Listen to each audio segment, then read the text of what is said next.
Salut à tous, aujourd'hui j'avais envie de vous partager mon expérience dans le powerlifting. Ça fait aujourd'hui 7 mois que j'en fais et franchement c'est une expérience incroyable. J'ai appris beaucoup de choses, des bonnes choses comme des moins bonnes, et j'avais envie de partager avec vous aujourd'hui les choses que j'aurais aimé savoir avant de commencer le powerlifting. Que vous soyez débutant ou juste curieux, cette vidéo est faite pour vous. Je vais vous expliquer tout d'abord qu'est-ce que le powerlifting, car c'est souvent un sport mal compris. Ensuite, je vous raconterai mon histoire et mon parcours. D'ailleurs, je vous mets mon Instagram et l'Instagram de mon coach en description, car je trouve que c'est un mec super qui me suit très bien, donc je voulais vous le partager. Allez, on démarre.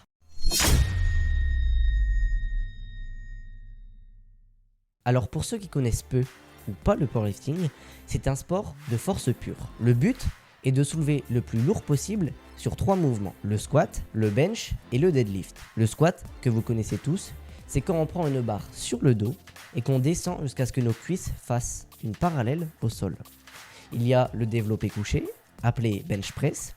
Il s'agit de prendre une barre dans les mains et de la descendre jusqu'à la poitrine, puis de la remonter. Il y a le soulevé de terre, appelé deadlift. Cela consiste à prendre une barre au sol et à la lever jusqu'aux hanches en ayant les jambes et le dos tendus. En compétition, tu as le droit à 3 essais par mouvement et le but est d'additionner la barre la plus lourde soulevée sur chaque mouvement et de faire un total. Celui qui a le total le plus élevé dans sa catégorie gagne la compétition. Mais au-delà de la compétition, c'est un sport qui demande beaucoup de rigueur, de technique, de discipline, mais surtout de patience. Ce n'est pas juste soulever lourd, c'est savoir bien soulever avec une bonne technique sans se blesser. Avant de rentrer dans le vif du sujet, je vais vous expliquer quelques termes qu'on va entendre beaucoup dans le powerlifting.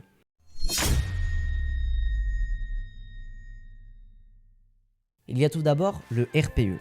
C'est une échelle qui va de 1 à 10 pour pouvoir se situer dans l'effort. Par exemple, un squat RPE 8, cela signifie que tu pouvais encore faire 2 répétitions de plus. Il y a le PR, c'est ton personal record, c'est la barre la plus lourde que tu peux soulever sur un mouvement. Il y a la prog, ou programmation.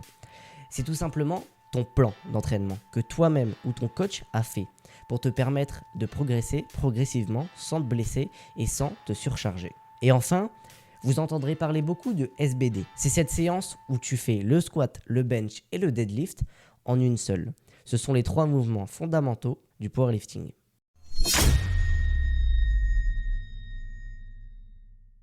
Quand j'ai commencé, je savais vraiment rien. Je savais pas placer mes pieds, m'échauffer, respirer, je savais vraiment rien. J'aurais pu me lancer seul à regarder des tutos YouTube, faire un peu à ma sauce, mais j'ai décidé autrement. J'ai pris un coach et un qui s'entraîne dans ma salle. Pourquoi ? Parce que je voulais progresser vite, mais surtout progresser bien. Mon coach m'a construit une programmation adaptée à mon niveau, mes objectifs, mais surtout à mon corps.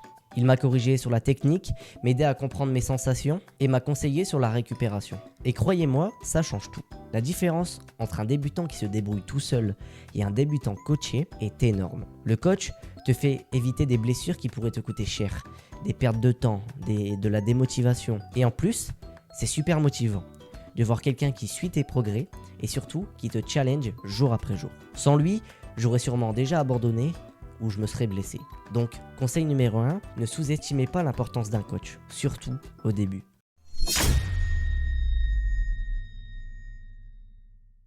Maintenant, parlons d'un truc un peu plus lourd. C'est le jugement et la haine des autres. Dès que j'ai commencé à mettre une ceinture, des genouillères, des chaussettes et un singlet, je me suis pris une vague de commentaires. Des commentaires du genre « T'as même pas des perfs de ouf et t'es déjà équipé. Tu te crois pro? Tu triches ?» Mais franchement, c'est n'importe quoi. Moi, je m'équipe parce que je prends le powerlifting au sérieux. Parce que la ceinture me permet de faire mon bracing, les genouillères de protéger mes articulations. Ce n'est pas une question de style ou d'apparence, c'est une question de performance et de sécurité. Et ces critiques viennent souvent de gens qui ne savent pas ce que c'est de s'entraîner avec un vrai plan, d'être coaché ou tout simplement de s'entraîner régulièrement. Je vous le dis franchement, équipez-vous pour vous et pas pour le regard des autres. L'équipement, c'est un outil qui permet de progresser mieux et plus longtemps. Alors, si vous voulez vous lancer, ne laissez pas les haters vous freiner. Faites ce qui est bon pour vous.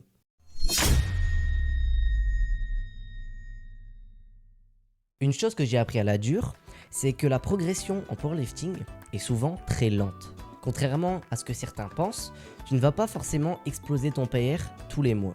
Il y a des phases où tu stagnes, où tu doutes, où tu as l'impression de tourner en rond. C'est frustrant, mais c'est normal. Comme mon coach le dit très bien, le powerlifting, c'est un marathon, pas un sprint.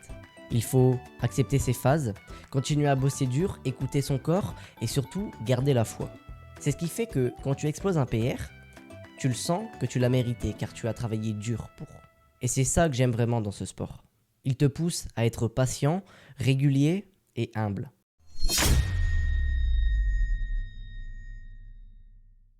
Beaucoup de gens pensent qu'ils peuvent apprendre la technique du powerlifting avec des tutos sur YouTube. Moi aussi, je l'ai cru.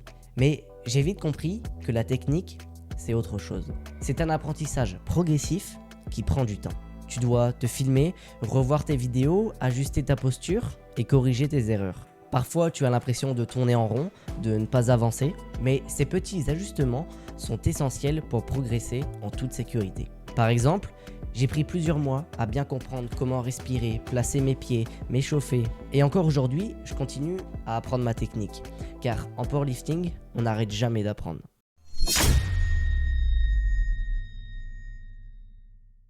Pour finir, parlons un peu des réseaux. Sur Instagram, TikTok et YouTube, on voit souvent des vidéos de barres lourdes, de physique impressionnant, des réussites. Mais ce qu'on ne voit pas, ce sont les blessures, les séances ratées, les phases de découragement. Ça peut donner l'impression que tout le monde progresse super vite, sauf toi. Mais il faut garder en tête que c'est souvent une vitrine filtrée. Sur les réseaux, on montre ce que l'on veut. La vraie progression, c'est dans la régularité du quotidien, dans les petits efforts que tu fais chaque jour. Ne te compare pas aux autres, compare-toi à toi-même. C'est comme ça que tu iras loin. Voilà, c'est tout pour aujourd'hui. J'espère que ces conseils et ces retours d'expérience pourront t'aider si tu débutes en powerlifting ou si juste tu t'y intéresses. N'oubliez pas, prenez un coach, équipez-vous pour vous, écoutez votre corps et surtout, soyez patient. Si vous voulez suivre mon coach ou tout simplement moi, nos 2 Instagrams sont en description. Sur ce, merci d'avoir regardé la vidéo, n'hésitez pas à liker et à vous abonner et surtout dire ce que vous avez aimé et pas aimé dans cette vidéo pour que je puisse m'améliorer sur les autres vidéos. A très vite pour de nouvelles aventures et peace.